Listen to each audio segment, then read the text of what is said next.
मुछता रुलोर पल भर में रानी दिल देलू तो पल भर में रानी दिल देलू तो होते चल जाइबू तू तो भोर होते चल जाइबू तू तो भोर पल भर में रानी दिल देलू तो पल भर में रानी दिल देलू तो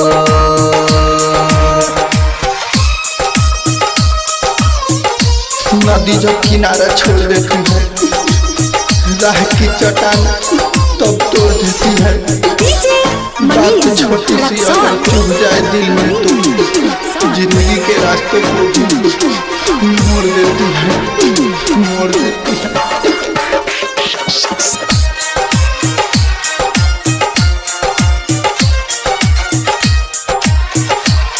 से भूलैलू नहीं तू बतैलू काहे बन गइलू कठोर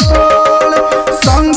में घुमल काया हंसल बोलल का कैसे न पराई रानी भो दिल में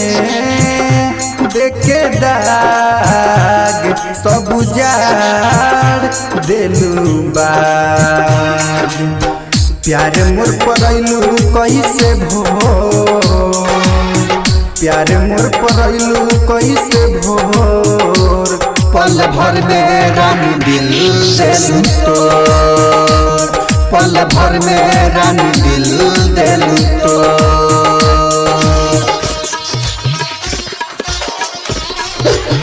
आंसू पीते हैं प्यार बुझाने के लिए आग हमने ही लगाई थी खुद को चलाने के लिए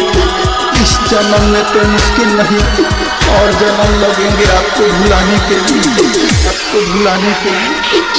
डीजे मनीष रक्सौल